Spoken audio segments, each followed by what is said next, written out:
മോദി ഭരണത്തിൽ രാജ്യം നേരിടുന്ന അതിഗുരുതരമായ വെല്ലുവിളികൾ രാജ്യത്തിന്റെ നിലനിൽപ്പിനെ തന്നെ ബാധിക്കുന്ന ബീഭത്സമായ സാഹചര്യത്തിലാണ് പാർലമെന്റ് സമ്മേളനത്തിന്റെ 3-ാം ദിനത്തിൽ കേന്ദ്ര സർക്കാരിനെതിരെ പ്രതിപക്ഷം ആഞ്ഞടിച്ചത്. SIR ചർച്ചയ്ക്കെടുക്കണമെന്ന ആവശ്യം കീറിയെറിഞ്ഞതോടെ പ്രതിപക്ഷത്തിന്റെ നിയന്ത്രണം വിട്ടു.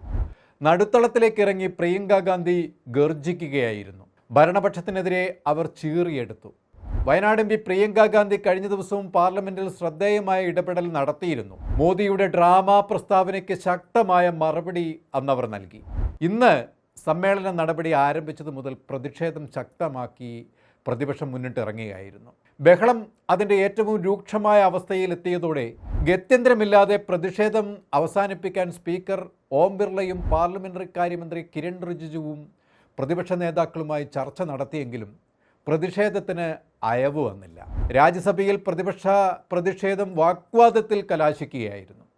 പ്രതിപക്ഷം അണുവിട വ്യതിചലിക്കാതെ രാജ്യം നേരിടുന്ന വെല്ലുവിളികൾ എടുത്തുയർത്തി ചോദ്യങ്ങൾ തൊടുത്തുവിടുകയായിരുന്നു. രാഹുൽ ഗാന്ധിയുടെ ചോദ്യങ്ങൾക്ക് മുട്ടാപ്പോക്ക് ന്യായങ്ങൾ നിരത്തുകയല്ലാതെ വ്യക്തമായ ഒരു മറുപടി പോലും മോദിക്ക് നൽകാനുണ്ടായിരുന്നില്ല ഇക്കാലം അത്രയും. മുൻപ് മോദിയും സംഘവും രാഹുൽ ഗാന്ധി നിരന്തരം ഭരണഘടനാ സ്ഥാപനങ്ങളെ അടിസ്ഥാനരഹിതമായ ആരോപണങ്ങൾ ഉന്നയിച്ച് ആക്രമിക്കുന്നു എന്നും പട്ടാളത്തിനെതിരെ ആരോപണം ഉന്നയിച്ചു എന്നും ജുഡീഷ്യറിക്കെതിരെ ശബ്ദമുയർത്തിയെന്നും പാർലമെന്റിനെ ആക്രമിച്ചു എന്നും പ്രധാനമന്ത്രിയെ ചോദ്യം ചെയ്തുവെന്നും ഇപ്പോൾ മുഖ്യ തെരഞ്ഞെടുപ്പ് കമ്മീഷനെയും പ്രധാനമന്ത്രിയെയും ലക്ഷ്യം വെച്ചുകൊണ്ട് വോട്ട് കൊള്ള എന്ന ഗുരുതര ആരോപണം ഉയർത്തുകയാണ് എന്നുമുള്ള ആക്രമണം രാഹുൽ ഗാന്ധിക്കെതിരെ അഴിച്ചുവിട്ടു. എന്നാൽ രാഹുൽ ഗാന്ധി ഇതിനെ ഒന്നും പരിഗണിക്കാതെ തൻ്റെ ധർമ്മത്തിലൂന്നി രാജ്യത്ത് പ്രതിഷേധത്തിൻ്റെ പാത വെട്ടിത്തുറക്കുകയാണ്. 3 ദിവസമായി പാർലമെന്റിൽ ചോദ്യങ്ങൾ ഉയർത്തി പ്രതിപക്ഷം സർക്കാരിനെ പ്രതികൂട്ടിലാക്കുകയായിരുന്നു. രാജ്യത്തിൻ്റെ അടിത്തറ ഇളക്കുന്ന സർക്കാർ നടപടികളിൽ ചർച്ച വേണം, വോട്ട് കൊള്ളയിൽ വിശദീകരണം പ്രധാനമന്ത്രി നൽകണം, ഡൽഹി വായുമലിനീകരണം, ചെങ്കോട്ട ആക്രമണം തുടങ്ങിയ വിഷയങ്ങളാണ് കഴിഞ്ഞ ദിവസം പ്രതിപക്ഷം ഉന്നയിച്ചിരുന്നതെങ്കിൽ അതിൻ്റെ ചുവട് പിടിച്ചുകൊണ്ട് തന്നെയാണ് ഇന്നും പ്രതിപക്ഷം നിലയുറപ്പിച്ചത്. മോദി ഭരണകാലം രാജ്യം നേരിടുന്ന രൂക്ഷമായ വെല്ലുവിളികളുടെ കാലഘട്ടമാണ്. രാജ്യത്ത് പുകഞ്ഞുകൊണ്ടിരിക്കുന്ന ആഭ്യന്തര വിഷയങ്ങളിൽ തീർപ്പ് കൽപ്പിക്കാതെ മോദി ജനദ്രോഹപരമായ നടപടികളിലേക്ക് വീണ്ടും നീങ്ങുന്ന കാഴ്ചയാണ്. മുഖ്യ തെരഞ്ഞെടുപ്പ് കമ്മീഷനെ അടക്കം ഉപയോഗപ്പെടുത്തി നടപ്പിലാക്കിയ തെരഞ്ഞെടുപ്പ് അട്ടിമറിയും SIRലെ തിരിമറിയും നീരവ് മോദി, അദാനി, അംബാനി തുടങ്ങിയ കോർപ്പറേറ്റ് ഭീമന്മാരുമായി ചേർന്ന് നടത്തിയ അഴിമതികളും ഇന്ത്യ പാക് യുദ്ധത്തിലും പഹൽഗാം വിഷയത്തിലും മോദി മറച്ചുവെക്കുന്നത് അടക്കം രാജ്യത്തെ ആകെ അപകീർത്തിപ്പെടുത്തിയ മോദിയുടെ അഴിമതിയുടെ, അവഗണനയുടെ, ചവിട്ടിമെതിക്കലിൻ്റെ, ജനാധിപത്യ ധ്വംസനത്തിൻ്റെ, ചരിത്രം മാറ്റിയെഴുതലിൻ്റെ, രാജ്യത്തെ അതിർത്തി തൂക്കി വിൽക്കുന്നതിൻ്റെ, വിദേശ അടിയറവിലൊക്കെ കോരുത്ത ഒരു ഘോഷയാത്രയുടെ നീളമുണ്ടായിരുന്നു മോദിയുടെ ഭരണപരാജയത്തിന്. ഇത് ചോദ്യം ചെയ്തപ്പോഴാണ് അസഹിഷ്ണുതയോടെ മോദിയും സംഘവും പ്രതിപക്ഷത്തിൻ്റെ അവകാശങ്ങളെ നിഷേധിച്ചുകൊണ്ടുള്ള നയം തീർക്കുന്നത്. പ്രിയപ്പെട്ട പ്രധാനമന്ത്രി, രാജ്യം ഇപ്പോഴും ജനാധിപത്യത്തിൻ്റെ കയ്യിൽ തന്നെയാണ്. നിങ്ങളുടെ സ്വേച്ഛാധിപത്യത്തിൻ്റെ നീരാളിപ്പിടുത്തത്തിൽ മുഴുവനുമായും ഒതുങ്ങിയിട്ടില്ല. അങ്ങനെ ഒതുക്കാൻ ഇവിടുത്തെ പ്രതിപക്ഷ പാർട്ടികൾ അനുവദിക്കില്ല. ഇപ്പോഴിതാ മോദിയുടെ ഏറ്റവും പുതിയ നീക്കം രാജ്യം ചർച്ച ചെയ്യുകയാണ്. സഞ്ചാർ സാഥി എന്ന ആപ്പ് കൊണ്ടുവരുന്നു. ഇന്ത്യയിലെ എല്ലാ സ്മാർട്ട് ഫോണുകളിലും ഇത് നിർബന്ധമായും ഇൻസ്റ്റാൾ ചെയ്യണം. എന്താണത്? അതായത് സർക്കാർ ഇന്ത്യയിലെ സ്മാർട്ട് ഫോൺ വഴി ഓരോ വ്യക്തിയെയും നിരീക്ഷിക്കാൻ പോകുന്നു എന്നതാണ് ഉയർന്നു വരുന്ന ചർച്ച. മോദിയുടെ ചാരക്കണ്ണ് തുറക്കാൻ പോകുന്നു എന്നാണ് ഫോൺ കമ്പനികൾ വിലയിരുത്തുന്നത്. ഇതിൻ്റെ അപകടം ഉയർത്തിക്കാട്ടി പ്രതിപക്ഷം സർക്കാരിനെ പ്രതിരോധത്തിലാക്കും എന്നത് മുൻകൂട്ടി കണ്ട് സർക്കാർ ഈ ഉദ്യമത്തിൽ നിന്നും പിന്തിരിഞ്ഞു എന്നതാണ് ഏറ്റവും പുതിയ വാർത്ത.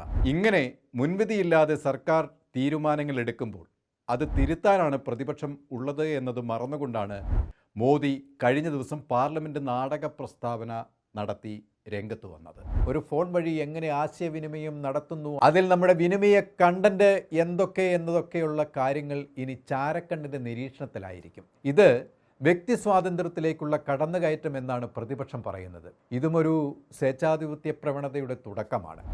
പതിയെ രാജ്യത്തെ ആകമാനം മോദി ബഗന്റെ വായിൽ അകപ്പെടുത്താനുള്ള ശ്രമമാണ്. വോട്ട് കൊള്ളയിലൂടെയും SIR വഴിയും ഭരണത്തിൽ കടിച്ചു തൂങ്ങി മോദി ഒരു വടവൃക്ഷത്തെ പോലെ പടർന്നു പന്തലിക്കുമ്പോൾ ആ വെല്ലുവിളികളിൽ നിന്നും രാജ്യത്തെ രക്ഷിക്കാനായി ഇന്ത്യ സഖ്യം അഹോരാത്രം പ്രയത്നത്തിലാണ്. അതുകൊണ്ടാണ് നിയമപരമായ നീക്കങ്ങൾ പാർലമെന്റിൽ നടത്തുന്നത്. അവകാശങ്ങളിലും ഭരണഘടന അനുശാസിക്കുന്ന കീഴ്വഴക്കങ്ങളിലും നിന്നുകൊണ്ട് അവകാശങ്ങൾക്ക് വേണ്ടി നടത്തുന്ന പോരാട്ടങ്ങൾക്ക് നേതൃത്വം കൊടുക്കുന്ന മല്ലികാർജ്ജുൻ ഖാർഗെയും രാഹുൽ ഗാന്ധിയും പ്രിയങ്ക ഗാന്ധിയും രാജ്യത്തെ പൊതിഞ്ഞു പിടിക്കുകയാണ്. അവകാശങ്ങളൊക്കെ പാർലമെൻറ്റിൽ നിഷ്ഠൂരമായി ചവിട്ടിമെതിക്കുന്ന സർക്കാരിനെ ചോദ്യം ചെയ്യാൻ പ്രിയങ്ക ഗാന്ധിയും രാഹുൽ ഗാന്ധിയും മുന്നിട്ടിറങ്ങുമ്പോൾ ഏത് രീതിയിലും ഭരണപക്ഷത്തെ പ്രതിരോധിക്കുമെന്നതിൽ ഒരു സംശയവുമില്ല. പാർലമെൻറ്റിന് ഇനി 16 ദിവസം ബാക്കിയുണ്ട്. ഇപ്പോൾ പ്രതിപക്ഷം 3 ദിവസമായി ഉന്നയിച്ച 5 കാര്യങ്ങളിൽ സർക്കാർ പ്രതികൂലമായ നടപടികളാണ് കൈക്കൊണ്ടത്. ഇനിയും രാജ്യത്തെ സംബന്ധിക്കുന്ന അനേക കാര്യങ്ങൾ ഉയർത്താനുണ്ട്. മോദി അതിനൊന്നും മറുപടി നൽകുമെന്നോ രാജ്യത്തിന് ഉതകുന്ന തീരുമാനങ്ങൾ എടുക്കുമെന്നോ പ്രതീക്ഷയില്ല. അതുകൊണ്ട് തന്നെ ലോകസഭയിലും രാജ്യസഭയിലും ഇടിവെട്ടും പേമാരിയും കൊടുങ്കാറ്റും വീശിയടിക്കും.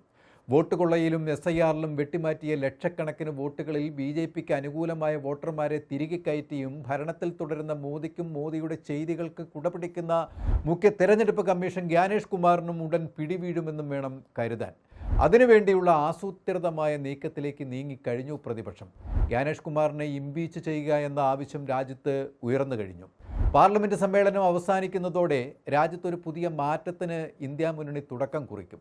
കഴിഞ്ഞ ദിവസങ്ങളിൽ മല്ലികാർജ്ജുൻ ഖാർഗെ, രാഹുൽ ഗാന്ധി, പ്രിയങ്ക ഗാന്ധി എന്നിവരുടെ ഗർജനമാണ് പാർലമെൻറ്റിൽ മുഴങ്ങിയത് എങ്കിൽ അടുത്തത് ആശയപരമായ രാഷ്ട്രീയപരമായ ഭരണഘടനയിൽ ഊന്നിയ ആക്രമണമാണ് നടക്കുക.